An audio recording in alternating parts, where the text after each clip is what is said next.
My name is Willy Bolander. I study influence, persuasion, and leadership in selling and sales management, and I teach people how to sell.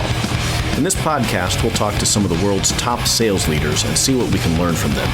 Welcome to the Sales Lab. This episode of the Sales Lab is brought to you by the 2020 International Collegiate Sales Competition, a sales recruiting event happening November 11th through 14th in sunny Orlando, Florida. Look, we all know that recruiting top talent is a persistent challenge for sales organizations. The mission of the ICSC is to enhance the selling profession by encouraging the development of the critical sales skills needed by today's collegiate sales graduates in a fun and competitive environment, and to provide a venue where companies can meet the nation's top collegiate sales talent in one place. This year, the ICSC will be attended by over 500 sales-focused college students from over 90 universities who come to compete in either a sales role-play competition, a sales management case competition, or both. Will your organization be there to hire the best of the best from around the country? Visit www.icsc-fsu.org. That's ICSC as in International Collegiate Sales Competition, FSU, as in Florida State University.org, for more information on how you can get involved. Don't let these great recruits go to your competitors. Here we are at the conclusion of our discussion with Mark Kramer, former CEO of a number of wholesale distribution companies and former lieutenant colonel in the United States Marine Corps. In this conclusion of this series, we're going to talk a little bit about the typical day in the life of a CEO, and Mark is going to give us some recommendations for the books that he thinks all leaders should have on their shelves. Hope you enjoy it.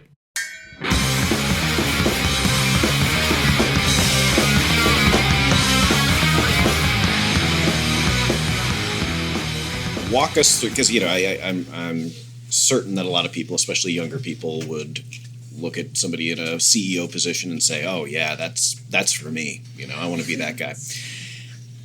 What is the typical day of a CEO look like? I mean, from the time you wake up to the time you lay your head down, can you give us kind of a average rundown? Yeah, well, you sleep in till about 4 o'clock in the morning, and I'm only half kidding. I mean, I probably woke up on average between 4:15 and 5:30. Virtually every day of my career in leadership. And you do that for a reason, and that is the hour after I get up, whether it's 4:15 to 5:15, 5 to 6, whatever that hour is after I get up is some of the most valuable time that I have, because generally speaking, the world isn't going yet.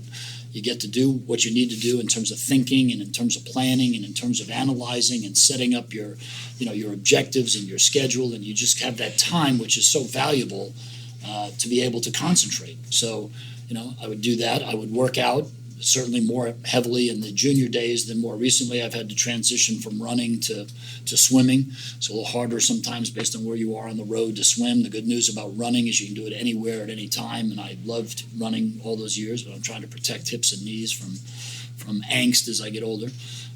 But I would work out in the morning, and I would typically get to the office at between 7 and 7:30. And, again, you start with the hierarchy. What's on fire?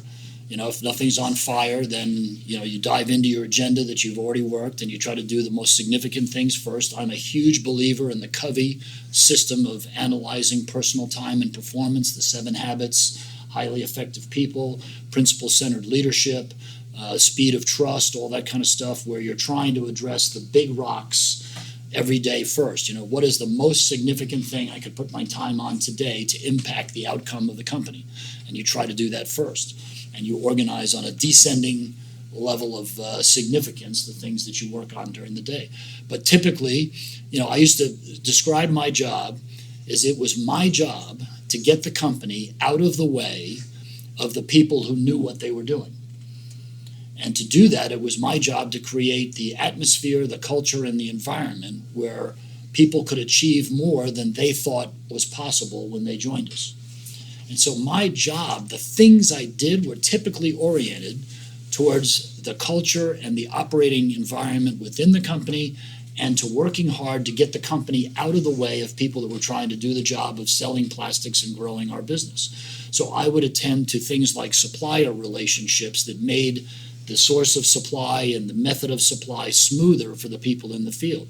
I would attend to recruiting and training and development. I've trained our internal leadership group that it now accounts for 30 of our 84 local managers. We've homegrown and trained them from within, including 3 Florida staters who are now either managing or co-managing businesses for us before the age of 30, which is really good.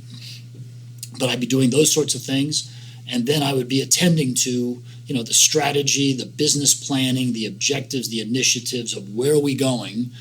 And I would typically spend the afternoon following up with the individuals who are responsible for those plans and activities and just touching base. Kevin Short, anything you need, bud? What are you doing? Anything you need? How can I help? Roger, I'd touch base with the regional guys and just make sure that if they had any obstacles or difficulties that they were encountering, I was applying myself to get the company out of their way. And in a very real sense, that took up the whole day. It was, those kind of human resource, strategic, supplier-driven, recruiting, training, development-driven activities, as well as planning for where the company's initiatives were going. If we were trying to make an acquisition, that obviously got my time during the day, but that wasn't an everyday sort of thing.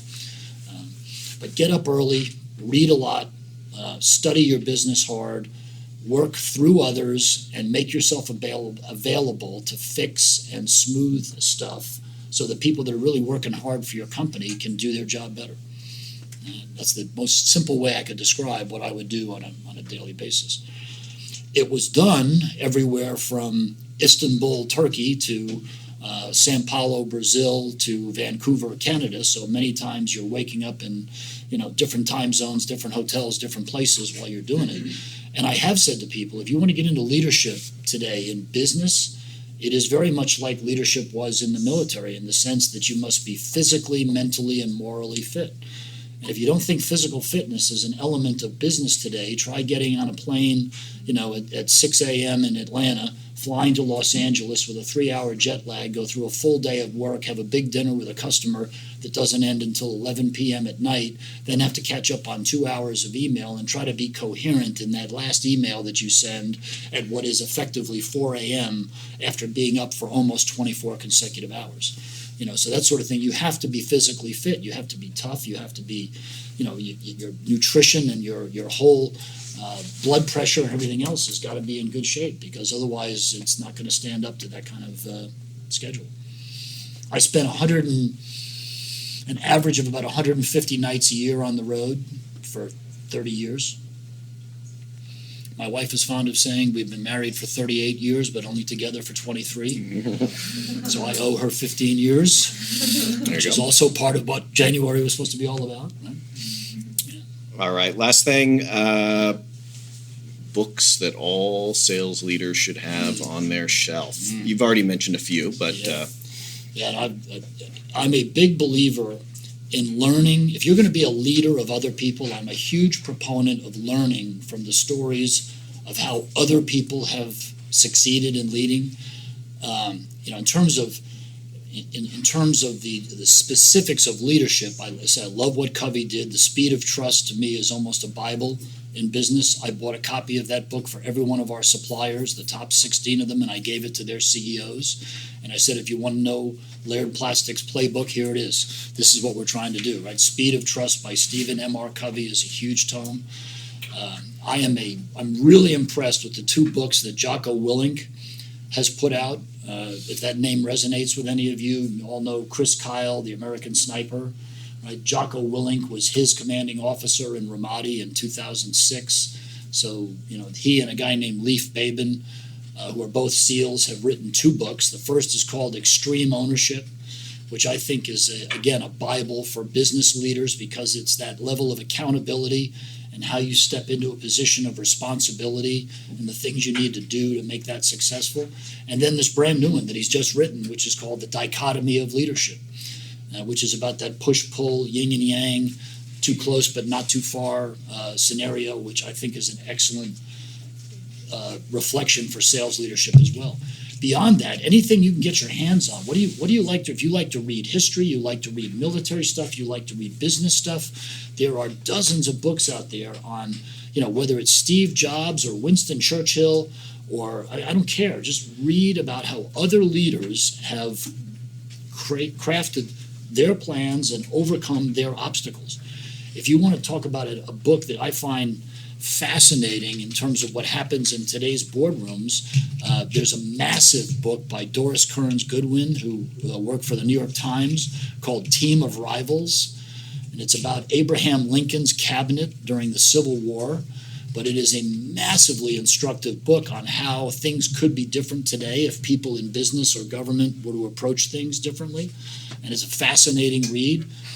How do you take the guy that ran against you in the last election and make him your Secretary of State? What's the value proposition that convinces him to come over to your team? How do you structure his job so that he has the confidence to do that when you've hated each other for the past 5 years? And so the thought process of how you communicate that, how do you get two sales reps that are fighting with each other to cooperate? The instructive things that come out of reading stuff like that is just, I think, really, really important. But to be a good leader, you've got to be, I think, a voracious reader.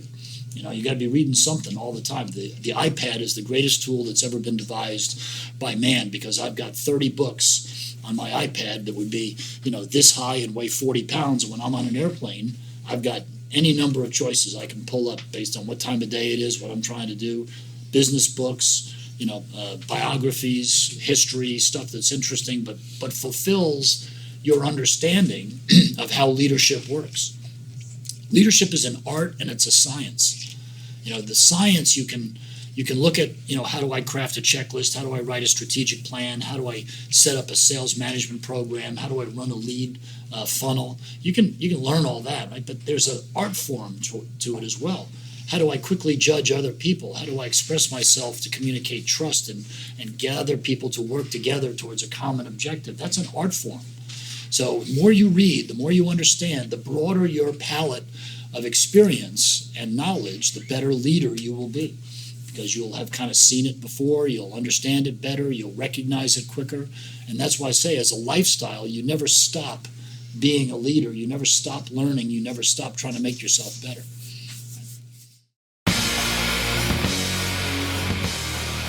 That's it for this interview. I hope you got something valuable out of it. Of course, if you did, be sure to subscribe and rate this podcast on whatever app you use to listen. Also, share this with your colleagues and friends, and let's continue to have a deeper discussion on all things related to selling and sales leadership. See you next time in the Sales Lab.